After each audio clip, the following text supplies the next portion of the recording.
Lo que se está desarrollando en el Caribe en este momento representa uno de los cambios geopolíticos más significativos en el hemisferio occidental desde el final de la Guerra Fría. Para entender lo que está sucediendo con Venezuela, los buques de guerra rusos y el sin precedentes despliegue militar de Estados Unidos, uno debe mirar más allá de la narrativa superficial y examinar las fuerzas económicas y estratégicas subyacentes. Permítanme comenzar con algo que podría sorprender a muchas personas. Venezuela posee las mayores reservas probadas de petróleo del mundo, 303.000 millones de barriles. Para poner eso en perspectiva, eso es más de 5 veces mayor que las reservas de Estados Unidos, más que Arabia Saudita, más que cualquier otra nación en la Tierra. Este no es un detalle menor. Esta es la base sobre la cual todo lo demás descansa. Durante décadas, Estados Unidos ha mantenido lo que los académicos llaman influencia hegemónica sobre América Latina. Esto se remonta a la doctrina Monroe de 1823, una política que esencialmente declaró el hemisferio occidental como la esfera de influencia de Washington. Durante 2 siglos, esta doctrina ha sido aplicada a través de una combinación de presión económica, maniobras diplomáticas y, cuando se consideró necesario, intervención militar. La historia de la participación de Estados Unidos en América Latina incluye innumerables ejemplos. Guatemala en 1954, Chile en 1973, Nicaragua durante los años 80 y muchos otros. Venezuela bajo Hugo Chávez y ahora Nicolás Maduro ha representado un desafío directo a este orden. Chávez nacionalizó la industria petrolera, redirigió los ingresos hacia programas sociales y, lo más crítico desde un punto de vista geopolítico, comenzó a construir alianzas con naciones fuera de la órbita de Estados Unidos: Rusia, China, Irán, Cuba. Estas asociaciones no fueron meramente simbólicas. Fueron movimientos estratégicos para crear alternativas a los sistemas financieros y militares dominados por Estados Unidos. Ahora, en noviembre de 2025, algo notable ha ocurrido. Buques de guerra rusos han llegado a aguas venezolanas. Según Jeffrey Sachs, un destacado economista y profesor de la Universidad de Columbia, esto representa a Rusia declarando sus intenciones geopolíticas en los términos más explícitos posibles. Pero el apoyo ruso va mucho más allá de visitas navales simbólicas. Sistemas de defensa aérea rusos Pansir S-1 y Buk M-12 han sido entregados a Caracas por aviones de transporte Ilyushin 76. Legisladores rusos han declarado públicamente que no hay obstáculos para suministrar a Venezuela misiles balísticos de alcance intermedio Oreshnik o misiles de crucero Caliber. En octubre de 2025, Vladimir Putin ratificó un tratado de asociación estratégica con Venezuela. Este es un acuerdo formal que cubre cooperación militar, lazos económicos y colaboración en el sector energético. Esto no es diplomacia casual. Esto es la construcción de una estructura de alianza militar y económica que desafía directamente el dominio de Estados Unidos en lo que Washington ha considerado durante mucho tiempo su patio trasero. La respuesta de Estados Unidos ha sido dramática y sin precedentes. A finales de agosto de 2025, 7 buques de guerra estadounidenses, junto con un submarino de ataque rápido de propulsión nuclear, fueron desplegados en el sur del Caribe. Esos son más de 4.500 marineros e infantes de marina. En noviembre, el grupo de ataque del portaaviones USS Gerald R. Ford llegó, marcando el segundo aumento importante de fuerzas. Piensen en lo que esto significa. Un grupo de ataque de portaaviones no es una medida defensiva, es una proyección de poder militar abrumador. La administración Trump ha sido explícita sobre sus intenciones. El 29 de noviembre de 2025, Trump declaró que el espacio aéreo venezolano está cerrado en su totalidad. La administración designó al llamado Cartel de los Soles de Venezuela como organización terrorista extranjera el 24 de noviembre.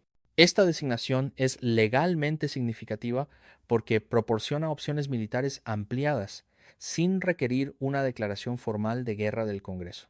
Al enmarcar esto como una operación antiterrorista contra un actor no estatal en lugar de una guerra entre naciones, la administración está intentando evitar los requisitos constitucionales para la acción militar. Funcionarios de la administración Trump incluso han denominado su estrategia como la doctrina Monroe, un juego de palabras sobre la doctrina Monroe con el nombre de Trump. No están ocultando sus intenciones. Están declarando abiertamente que América Latina permanece bajo control estadounidense y que Washington actuará unilateralmente para hacer cumplir este orden. Pero aquí es donde la economía se vuelve central para entender esta crisis. Venezuela está en severa angustia económica.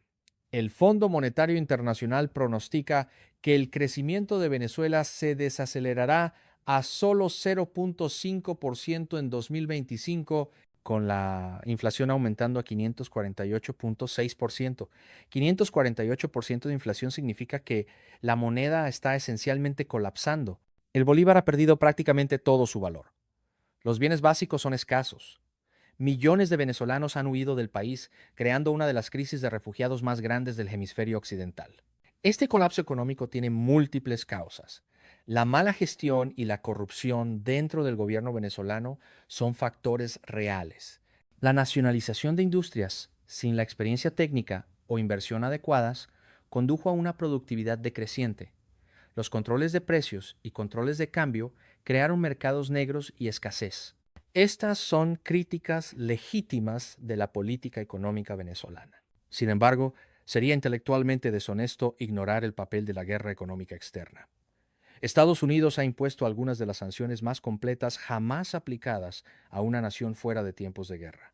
Estas sanciones apuntan a las exportaciones de petróleo de Venezuela, su acceso a los sistemas financieros internacionales, su capacidad para importar bienes esenciales incluyendo alimentos y medicinas, y su capacidad para refinanciar deudas. El Reino Unido incautó las reservas de oro venezolanas mantenidas en el Banco de Inglaterra. Estados Unidos congeló activos venezolanos y bloqueó transacciones con entidades venezolanas. Las sanciones a menudo se presentan como medidas dirigidas contra individuos específicos o elementos del régimen, pero en la práctica, las sanciones económicas amplias funcionan como castigo colectivo. Cuando una nación no puede exportar su producto primario, no puede acceder a sistemas bancarios internacionales, no puede importar bienes esenciales, toda la población sufre. Esto no es un efecto secundario. Este es el mecanismo a través del cual se supone que las sanciones funcionan. La teoría es que al crear suficiente dolor económico, la población se levantará y derrocará al gobierno. Pero esta teoría tiene un historial pobre. Las sanciones rara vez logran un cambio de régimen. En cambio, tienden a afianzar las estructuras de poder existentes porque los gobiernos pueden culpar a enemigos externos por las dificultades económicas, reunir sentimiento nacionalista y endurecer el control sobre los recursos restantes. Mientras tanto, la población soporta las consecuencias. A pesar de estas sanciones, Venezuela ha logrado aumentar las exportaciones de petróleo. Para septiembre de 2025, las exportaciones de petróleo venezolano superaron los 900,000 barriles por día, el nivel más alto desde noviembre de 2024. ¿Cómo es esto posible dadas las sanciones? La respuesta radica en las asociaciones económicas alternativas que Venezuela ha construido. China ha proporcionado a Venezuela casi 60,000 millones de dólares en préstamos estatales. 60,000 millones. Eso es casi el doble de la cantidad que China ha prestado a Brasil, a pesar de que Brasil tiene una economía mucho más grande. Estos préstamos se relacionan principalmente con energía e infraestructura. China está asegurando acceso a largo plazo al petróleo venezolano mientras construye simultáneamente influencia estratégica en el hemisferio occidental. En mayo de 2025, Xi Jinping se reunió con Nicolás Maduro en Moscú. China afirmó que apoyará firmemente a Venezuela en la salvaguarda de la soberanía estatal y la estabilidad social. China y Venezuela están avanzando su asociación estratégica con nuevos acuerdos, entrega de equipo pesado y modernización de la red eléctrica. Esto no es caridad, esta es inversión estratégica. China se está posicionando como una alternativa a los sistemas financieros y económicos dominados por Occidente. La participación de Rusia sigue una lógica similar. Rusia no está invirtiendo en Venezuela puramente por solidaridad ideológica. Rusia está desafiando la proyección de poder unilateral de Estados Unidos. Cada sistema de armas ruso en Venezuela, cada asesor militar, cada acuerdo económico representa una restricción a la libertad de acción de Estados Unidos. Si Estados Unidos lanza operaciones militares contra Venezuela, corre el riesgo de confrontación directa con personal y activos rusos. Esto eleva dramáticamente las apuestas. Desde una perspectiva económica, lo que está ocurriendo es una reestructuración fundamental de las relaciones de poder globales. Durante décadas después de la Guerra Fría, Estados Unidos disfrutó de un dominio unipolar. Washington podía imponer su voluntad económicamente a través de sanciones, diplomáticamente a través de instituciones internacionales que controlaba y militarmente a través de una abrumadora proyección de fuerza. Las naciones que resistían enfrentaban aislamiento y presión, pero la multipolaridad está emergiendo. China es ahora la economía más grande del mundo por paridad de poder adquisitivo. Rusia, a pesar de su economía más pequeña, mantiene capacidades militares significativas y vastos recursos naturales. Juntos, están construyendo instituciones alternativas. La Organización de Cooperación de Shanghái, el grupo BRICS, el Banco Asiático de Inversión en Infraestructura y acuerdos bilaterales como el que existe entre Rusia y Venezuela. Estas instituciones proporcionan alternativas al Fondo Monetario Internacional, al Banco Mundial y al sistema financiero dominado por el dólar estadounidense. Venezuela se ha convertido en un caso de prueba para este orden multipolar. ¿Puede una nación en el hemisferio occidental resistir la presión de Estados Unidos si tiene apoyo de grandes potencias fuera del hemisferio? Esta es la pregunta que se está respondiendo ahora mismo. Las implicaciones económicas se extienden mucho más allá de Venezuela. Si Estados Unidos remueve con éxito al gobierno de Maduro e instala un régimen más complaciente, envía una señal a cada nación que considera lazos más estrechos con China o Rusia. El mensaje sería que independientemente de las asociaciones alternativas, el poder militar y económico de Estados Unidos sigue siendo decisivo en el hemisferio occidental. Por el contrario, si Venezuela mantiene su independencia a pesar de la presión estadounidense, demuestra que la era de la hegemonía estadounidense incontestada ha terminado. Las dinámicas políticas internas dentro de Estados Unidos también son relevantes. Una encuesta de CBS News y YouGov mostró que el 70% de los estadounidenses se oponen a la acción militar en Venezuela. Solo el 13% considera a Venezuela una amenaza mayor. No hay apetito público por otra intervención militar. Sin embargo, la administración está avanzando con despliegues militares masivos y retórica cada vez más agresiva. ¿Por qué la desconexión entre la opinión pública y la política? Parte de la respuesta radica en intereses institucionales.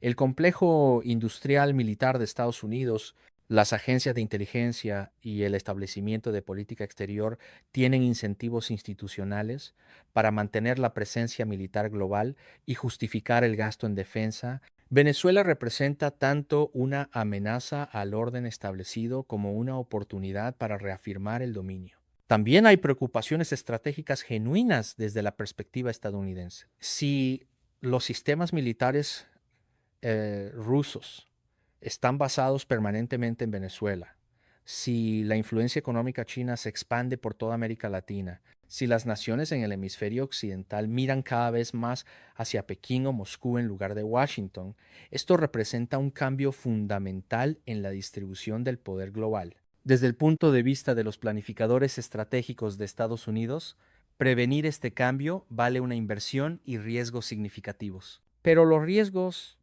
son sustanciales.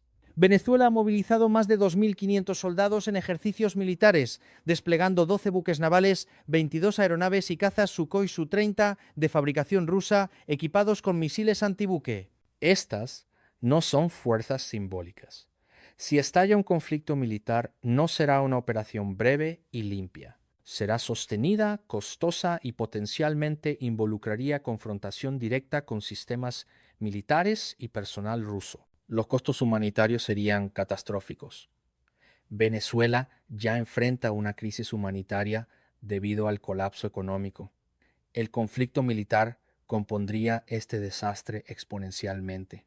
La infraestructura sería destruida, los servicios esenciales interrumpidos, y las bajas serían significativas tanto entre el personal militar como entre los civiles. También está la cuestión de la legalidad y legitimidad. Más de 60 líderes políticos europeos, incluyendo a Jeremy Corbyn, Manon Aubrey, Yanis Varoufakis e Irene Montero, han firmado una carta abierta advirtiendo contra lo que describen como un preludio de invasión. Progressive International publicó esta carta expresando alarma sobre el despliegue de portaaviones estadounidenses, cazas, bombarderas y más de 10,000 tropas en el Caribe.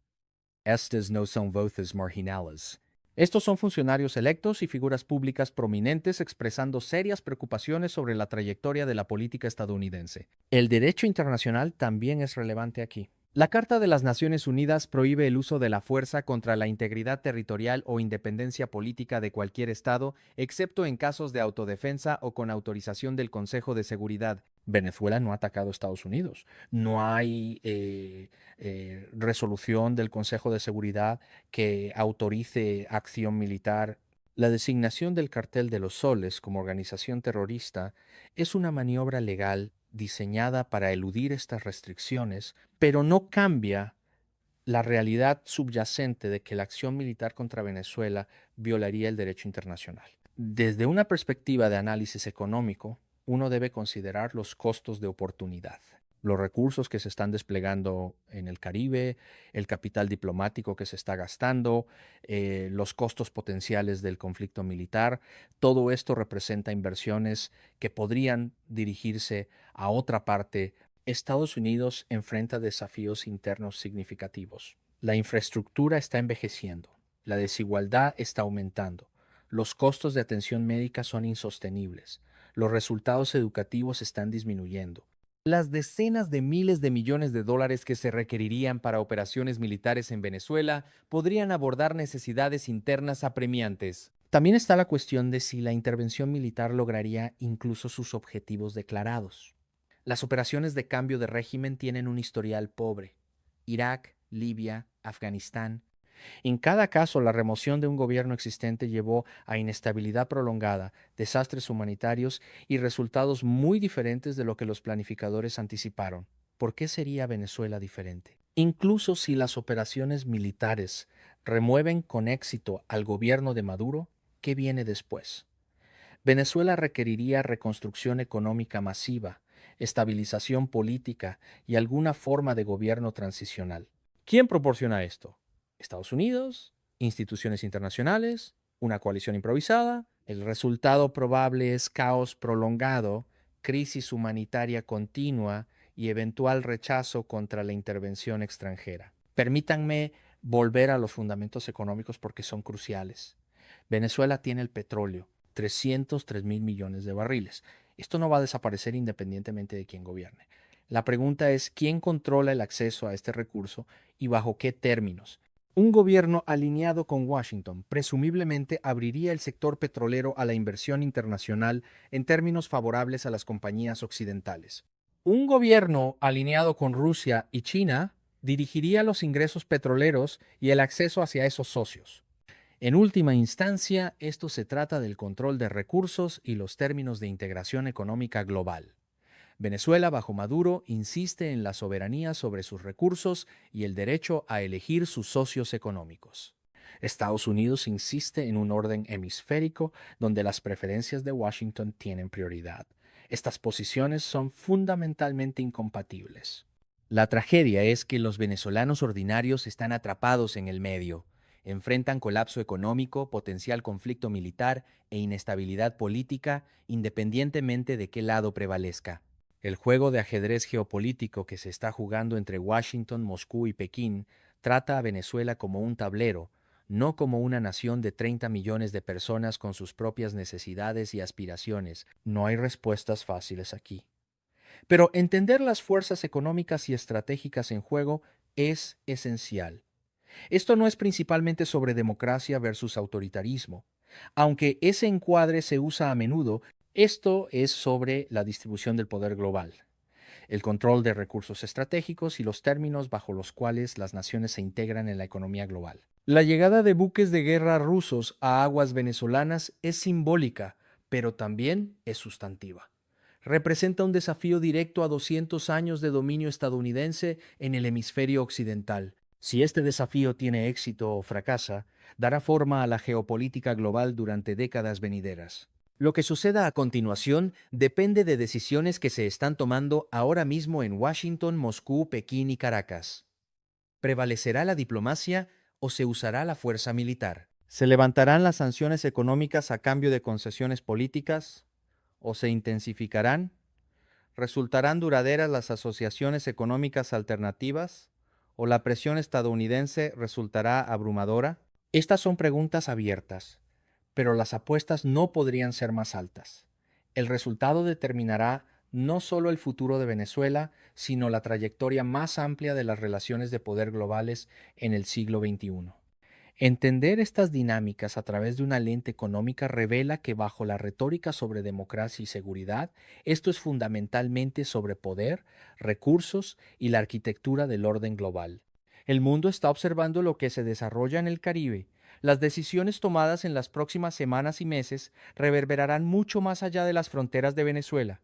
Ya sea que esta crisis conduzca a un conflicto militar o una resolución negociada, marca un punto de inflexión en el orden posterior a la Guerra Fría. La era de la hegemonía estadounidense incontestada en el hemisferio occidental parece estar terminando. Lo que la reemplace aún está por verse.